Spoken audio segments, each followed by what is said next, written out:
disaster or the potential for it. And we continue to manage slow-moving crises. The fast-moving disasters we see and know of pandemics. We understand new weather extremes that create real problems for our coastal communities or our desert communities. We understand the prospects of terror attack, whether by dirty bomb or by other cataclysma. We see increasing foodborne outbreaks of salmonella and other contaminants. Increasingly, as the food supply is globalized, we see foods moving from very poor farms, 200,000 farms in China, less than a half an acre each, all quite impoverished.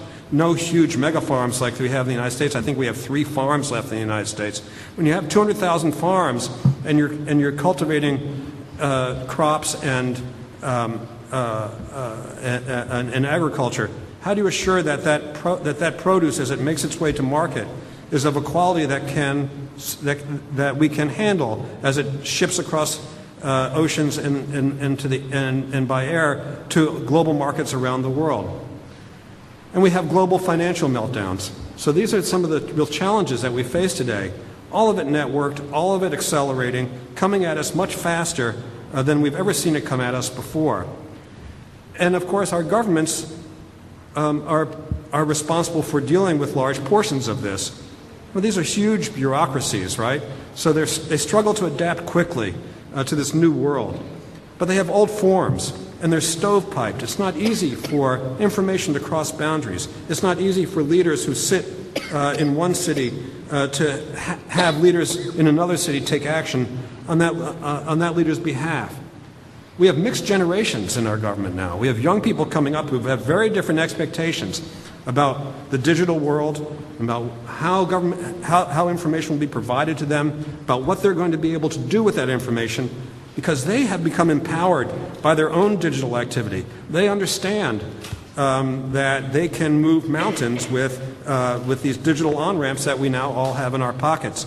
But the bureaucracies, the dinosaurs like me, still stand back and say, let's take it slow. Let's be cautious. Let us not take risks that we don't understand. And so there's a clash of generations. And of course, we're financially stressed. But the fact is that through all this, information technology now provides what we call the rails of change, crossing boundaries across the limits of organizations to help in communications and sharing data and taking action. And this is a critical and important change that's truly wonderful. So what does this all mean? Well, in our networked world, I think it's pretty clear that no one organization or sector can achieve success alone, right? There is no success today without collaboration. I can point to a zillion failures, not take risks that we don't understand. And so there's a clash of generations. And of course, we're financially stressed. But the fact is that through all this, information technology now provides what we call the rails of change, crossing boundaries across the limits of organizations to help in communications and sharing data and taking action. And this is a critical and important change that's truly wonderful. So what does this all mean? Well, in our networked world, I think it's pretty clear that no one organization or sector can achieve success alone, right? There is no success today without collaboration. I can point to a zillion failures where people thought there was and there isn't. We can look to Katrina and the hurricane experience in New Orleans as the height of arrogance of an agency that thought it could do it all alone and didn't ask for help when it needed to ask for help, of an agency that didn't understand the gravity and wouldn't acknowledge the gravity of the problem until it was too late.